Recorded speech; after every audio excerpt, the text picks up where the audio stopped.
Hello, everyone, and welcome to the RotoWire Fantasy Soccer Show World Cup Edition. I am Adam Zdroik. For this show, I will be discussing the DraftKings Showdown between Qatar and Ecuador, the Sunday opener. Before that, I want to get through some of the stuff that RotoWire will be covering for the World Cup. So if you know all this stuff, if you're a loyal subscriber to RotoWire, all this stuff will be familiar to you. But I'm just going to quickly run through it. So as you can see right on the soccer page, we got a FIFA World Cup fantasy guide to help you if you're playing that game, to help you with that. We have a bunch of stuff. We have a bunch of articles. We got a bunch of betting stuff. Right here, all the articles. I put out a betting manifesto for the World Cup. If you never bet on the World Cup before, or if you want a few tips to bet on the World Cup, that is included in there. You go to our sports betting page. We have more articles. I just posted bets for the game that I will be talking about, Sunday's game. I just posted bets for that one, Qatar against Ecuador. We got golden boot odds. We got we did a summer preview with a bunch of our staff. As you can see here, written by all of these guys around the world, really. So a lot of different insight. We also have Group A to Group H betting previews. Those were all written over the summer, so the odds have changed. But also on the betting page, you can see we have all this good information here if you're betting. Qatar against Ecuador. You click into that game, you can see line movement. I will be talking about this, but you can see the line movement in this. You can see injuries. You can see the lineup. You can see the news for the players. You got all that stuff on the betting page. And again, you can just change the date. And here you are. There are 3 matches on Monday. Again, same thing. You can just click into all these matches, find all the information. The DFS page. Go to our DFS section. As you can see, we got an article up. Corners, set pieces, and penalty takers for every team in the World Cup, and we will be updating it after every match. Cheat sheets, that is the important thing here. I will be using cheat sheet throughout the show. Also for our DFS content, we're going to have a DFS show for every slate. Every classic slate, we're going to have a DFS show right on YouTube, right on our podcast feed. We will have articles for DraftKings, for FanDuel, for Yahoo, for pretty much whenever there's going to be slates. We will have articles for those. We will have shows for them. We will have exclusive showdown videos as well, showdown articles like this one. We will have exclusive for the USA games, exclusive showdown pieces for those as well. So here's this. I think that's kind of a bit of everything. Ran through it all. Am I forgetting anything? I don't know. I'm talking to myself, so no one can answer that question. So let's just go into the cheat sheets. Here we go. FanDuel, DraftKings cheat sheet. We're talking DraftKings. And here are the cheat sheets. If you don't get access to our cheat sheets, also if you don't get access to any of our information, rotowire.com/soccer trial, free 10-day trial. Also, I forgot to mention, we also have lineups. Let me get into it. We have expected 11s. Look at this. We got expected 11s for every game here. That is on our lineups. You can go to articles, is all of our World Cup articles. All the stuff I didn't mention, that can also be found in the articles section.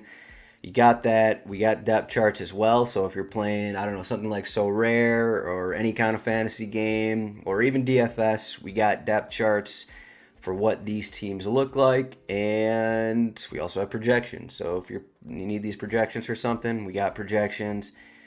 Injury report. Of course, we are constantly updating any kind of injury. As you can see here, 32 teams. The list is long in terms of injuries, and this is constantly updated by the hour. So, okay, I think that is it.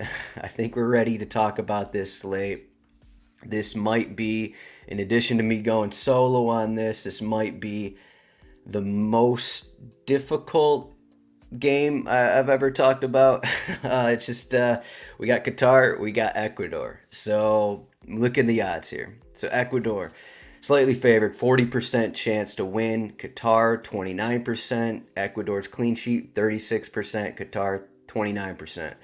Implied goal total, 2.26. So for all of the, all the Americans who, complain about there not being goals in a match, maybe you shouldn't watch this one. I don't know. But the odds for this one, they opened at minus 160 for the under 2.5 goals. I looked this morning, minus 210 for the under 2.5 goals. Everyone's going with the under in this match.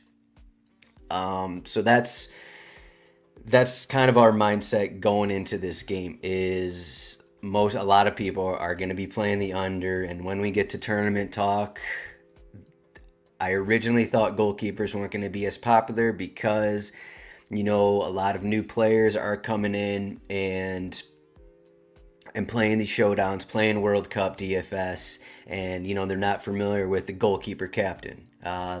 Unfortunately, with the low implied total, that may not be the case. So, these implied goal totals are pretty crazy. I don't know if I've ever seen a match with an implied total this low. A lot of this is because, so also in terms of the odds, I think Ecuador is about plus 100 to win this game. Now they're plus 135, so Qatar is getting some money. I think this is because if you look at Ecuador's recent friendlies, super defensive. I think there's been a total of maybe 2 or 3 goals in their last 5 friendlies. They haven't allowed a goal in those last 5 matches. And the reason the odds are going in Qatar's favor, but so Qatar has actually, unlike pretty much every other team in this tournament, Qatar has been training and has been playing friendlies for at least the last month. These guys have been together. Unlike Ecuador, who a lot of these guys are just joining up with the team. Grueso's coming off an injury. He may not start in this one. Caicedo, Hincapi, Estupinian, these guys are coming over from Germany, coming over from England, where they play, enter Valencia, coming over from wherever he's at. And then, some of these guys, Ibarra, Mena, Estrada, these guys, Liga MX, that kind of a thing, Felix Torres. So Liga MX, they've been off for a little more because Liga MX has been kind of off for almost the past few weeks, including playoffs there. So, some of these Ecuadorian guys are rested, but their best players are coming over from Europe, and they also haven't been really training together. So that's kind of why I actually like Ecuador. I'm sorry. That's kind of why I'm just reading the comments from our guys, Chris and Jack over here, but I'm kind of leaning Qatar here because they've actually been playing over the last month. These guys have been playing together. They've been training together, whereas Ecuador, maybe together for a week. So that's something I take into consideration. So as we do, I'm going to talk about cash lineups, and then I'm going to get into a little some tournament builds here. So let me sip some coffee, and then I will get into what I think will be the best cash lineups here. Okay, so we got set pieces.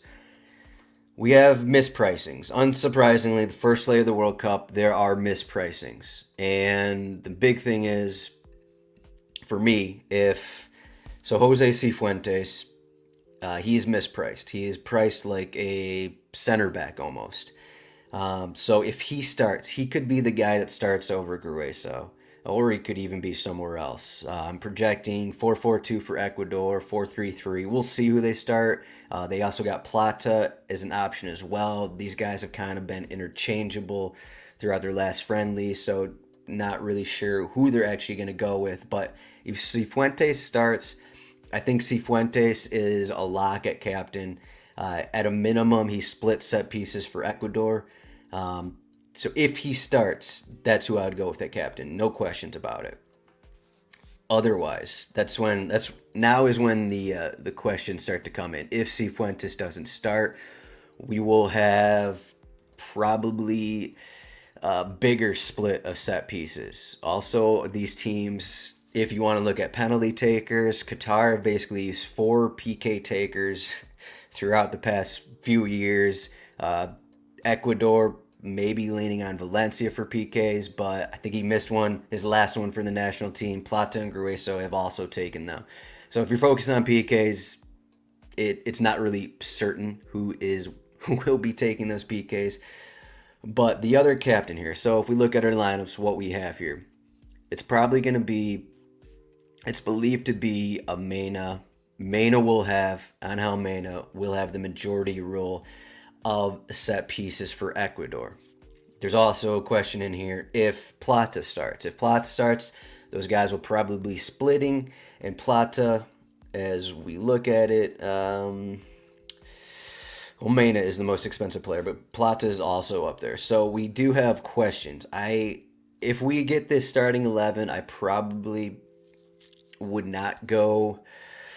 I'd try to find a way to get Mena into my captain spot, and let's see what we can do with that, because that's a difficult route here. If we get this lineup, Mena will be on the majority of set pieces. Estupinian may get some set pieces from the field, may get some corners. We'll see on that. I'm not sure. Like Ibarra, Estrada, Valencia probably won't be on corners, so it'll be probably those two guys. Again, this is without Cifuentes and without Plata in the starting 11s. Okay, we have to make notes of this for when the starting 11s come out. With Qatar, we're going to get a little more of, it's pretty much going to be a split of Afif and Hatem. So Qatar 5-3-2. They have a Spanish manager, kind of moves into like a 3-5-2 with the ball, a little more defensive 5-3-2. I wrote up my betting article. I kind of compared it to, I kind of looked at, Maccabi Haifa played this lineup in Champions League. Brentford plays this lineup against better teams in the Premier League, that kind of a thing. As for Qatar, we're looking at Akram, Afif for set pieces, and then Hatem for set piece as well. Wherever he is, Abdulis Hatem is somewhere here. Here he is. Okay, the question was, he has 4 names and he's appearing as Abdullah on the cheat sheet, but that is Hatem. That's the guy that we're talking about here. So Qatar's attack, I guess I'll just get this out of the way.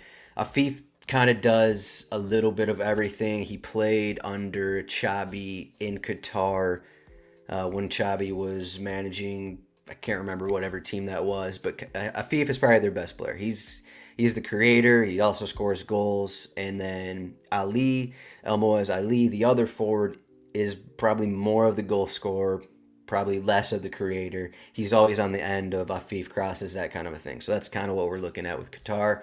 And that's why those guys are most expensive for him. So as we're talking about cash lineups, Angel Mena here, captain. He is max price, but he will probably be, if we get these lineups, he will probably be the most popular captain. And if he's getting the majority of set pieces for Ecuador, I think Ecuador are going to have more corners in this match, no matter how it goes. Qatar, a team that likes to go on the counter. They like to sit back a little more, then go on the counter. So that usually doesn't lead to a lot of corners. So if Mena is in there, I think a lock for my lineups is fullback Angelo Preciado. I think he's going to start at right back for Ecuador, and you can look at his pricing. He's 5,200. You compare Preciado's pricing with Estupinian. I know Estupinian is probably a better player at left back, but he should not be 10K and Preciado's at 5,200. Like, there's no guarantee that Estupinian even gets corners. And even then, how many corners is he going to get? I think we just have a massive mispricing with these guys. So Preciado is basically a lock for me. I think almost in tournaments he may even be as well. Like at Estupinian's price at 10K, I may not even consider him in the cash games because we don't even know if he's going to set pieces. For Mena's going to have set pieces probably no matter what. If Cifuentes is in there, it'll probably be Mena and Cifuentes flipping on those. So we got Mena, Preciado. The question is if you also want to spend up on one of those Qatar guys. If you want to spend up on like an Afif or something. I'm not sure it's needed because how many corners are we going to get from Qatar? Like 4 corners. Is that enough to justify the 10.4K a forward for Qatar? It seems like those guys kind of are sitting sit further up in the attack and they're waiting for the corner, so they don't really see that much of the ball. I would look at instead the wingbacks for Qatar. You can get Pedro Miguel. Again, these guys are still kind of expensive in general here. Like Pedro Miguel is 5,800, and then Hamed is 6,200. But I mean, this is cash games, so it almost seems like again I'm basing all of this off of we don't have any prior like DK numbers. I obviously looked at prior matchups and that kind of thing, but the last, I don't know, 5 games for Qatar have been non-FIFA friendlies to where there's no stats in those games and there's really no information at all in those games. They played against, lower level national teams. They played against clubs at times as well.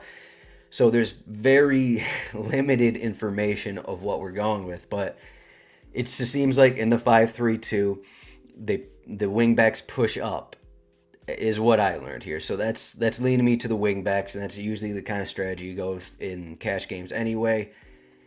So that's what we're looking at. Mena, Preciado, Miguel, Ahmed, and you still have a decent amount of money to kind of do whatever you want here.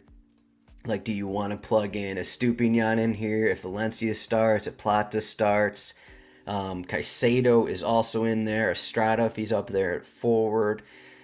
You'll have to decide if you want goalkeepers. I actually think the goalkeepers will be maybe too popular in cash games because you look at the total here. A lot of people will be looking at, at least one of these teams is going to get the winning clean sheet, but I'm not. You can go with the goalkeeper for cash games. I will say, how many saves are you expecting for these guys? If anything, I'd go with the Qatar goalkeeper because it seems like he's going to get more saves than Dominguez for Ecuador. If Qatar are playing more on the counter, do we think that the Ecuador goalkeeper is going to get a lot of saves? Probably not. So even if you go with the scoreless draw here, maybe you only get one save from each of these goalkeepers, and that's maybe at 7 points, but you can also get clean sheets from defenders and get you can get 8 to 10 point floors from the wingbacks, from the defenders, and not have to rely on saves in a defensive match. So that's not my move. There will be a lot of people just plugging in both goalkeepers in cash games, and that's fine. I don't really have a preference, but I guess I do have a preference. That's a lie. I'm not going both goalkeepers. Sorry. The other thing here is Hatem for Qatar. He's 4,400. I believe he's also mispriced here because he does split set pieces for Qatar with Afif. And even if it's only 2 corners, like he's still at 4,400. He's basically at center back pricing. So if you need to save money in cash games, he is an option as well. Like he would allow you to go with, in addition to having Mena at captain, he'd also allow you to go with one of these other set piece takers for Ecuador, even a Estupinian, even a Plata or whoever. So Hatem, wingbacks, fullbacks, Mena, set piece takers, cash games. We just have to wait to see what the starting lineups look like, and then we'll go from there. But that's kind of it for cash games. You can pretty much, because we have some mispricings, we can pretty much captain whoever we want. That's why I think Mena will probably be the most popular captain, because you can plug in Preciado, because you can plug in Hatem for cheap value. Okay, so tournaments here.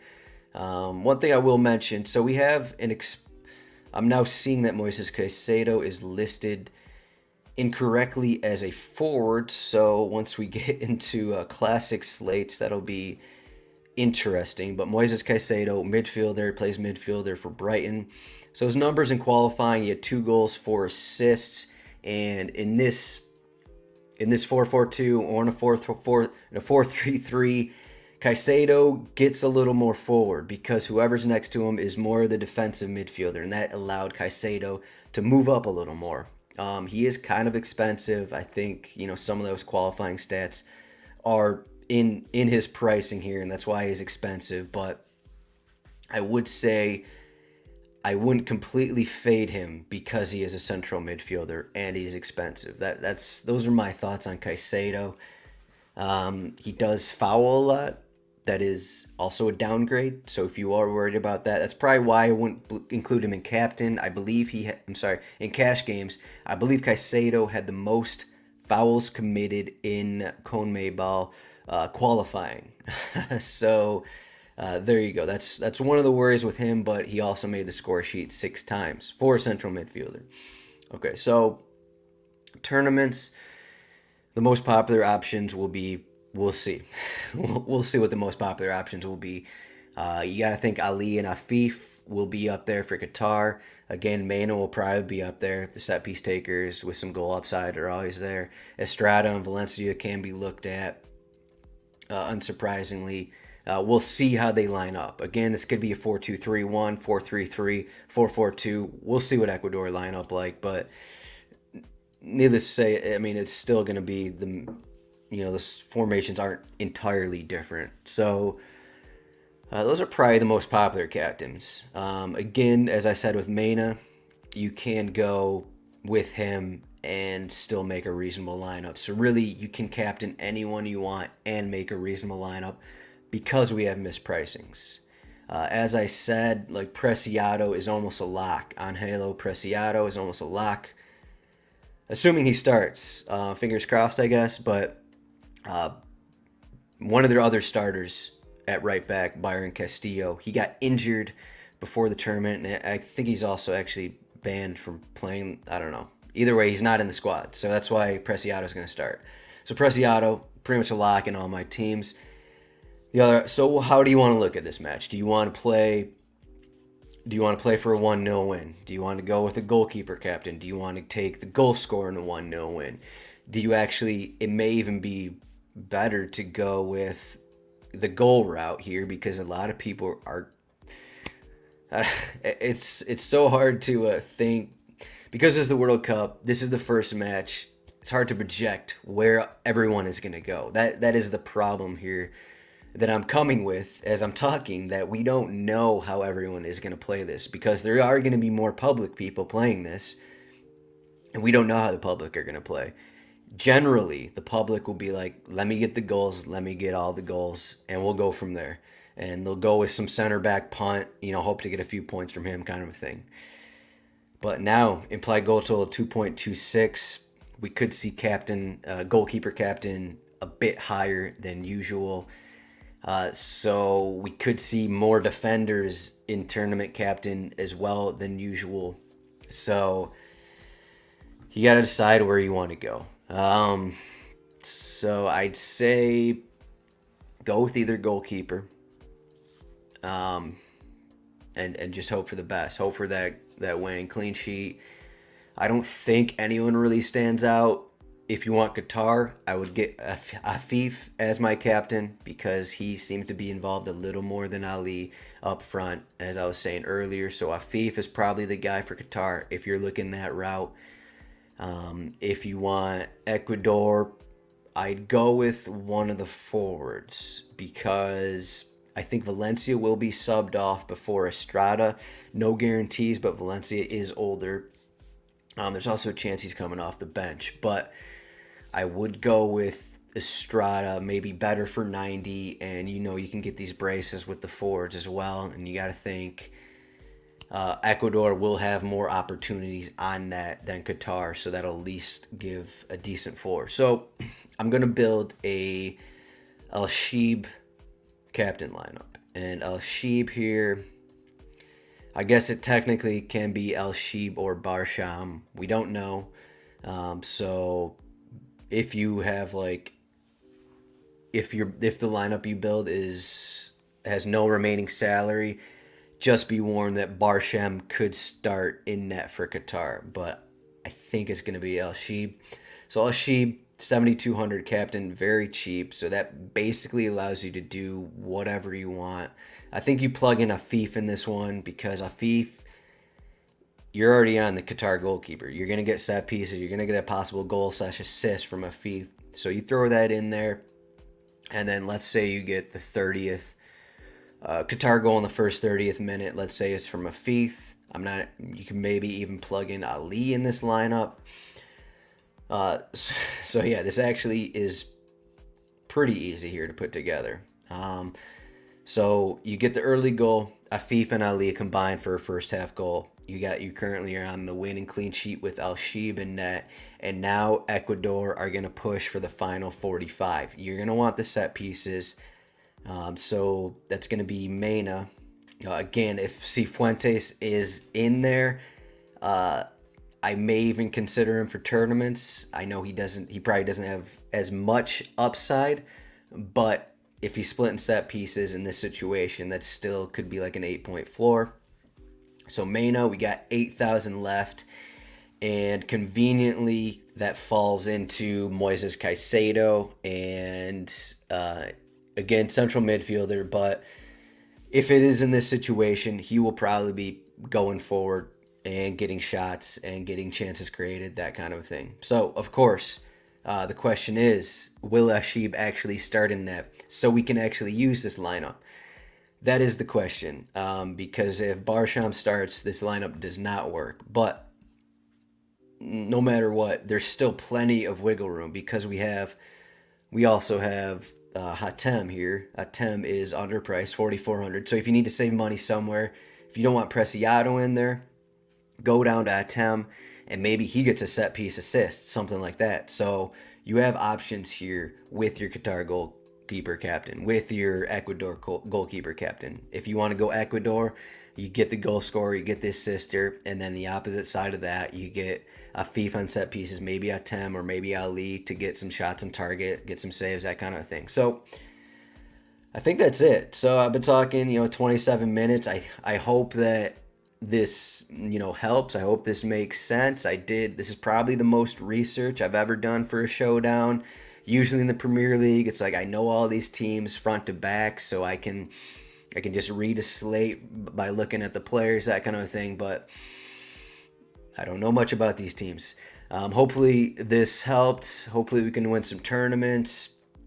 Again, you got to be a subscriber. We're going to be getting stats. We're going to be getting everything at RotoWire, rotowire.com/soccer trial. You're going to want these cheat sheets. Even if you don't play DFS, well, I guess why you're listening to the show if you don't play DFS, but you're going to want these cheat sheets. Even if you don't play DFS, like I still look at these cheat sheets for betting purposes to look at the implied numbers because the implied numbers are very helpful. And you can also get anytime goal score odds right here. As soon as the stats come in, we're going to get set piece numbers. We're going to get floors. We're going to get stats conceded. That's going to be all in these cheat sheets. But hey, I think this is going to be a pretty good opener. I think as long as this isn't 3-2, maybe you build a 3-2 lineup. Hey, congrats on the 10K, 20K, whatever it is. But I think it's going to be a pretty low scoring game. I think Qatar will try to, get a goal or two off the counter. We'll see if that happens. But Ecuador probably going to have the edge in the midfield with Caicedo, maybe Grueso, whoever else is in there. It could be scoreless. But I think we got good builds for cash and tournaments. So good luck to everyone. We will have Monday's 3-game slate. We will do that show Friday at 12:30 p.m. Eastern. So if you're watching this on Friday, if you're watching this show on Friday or Saturday, that show will also be up on our YouTube. That show will also be up on our podcast feed.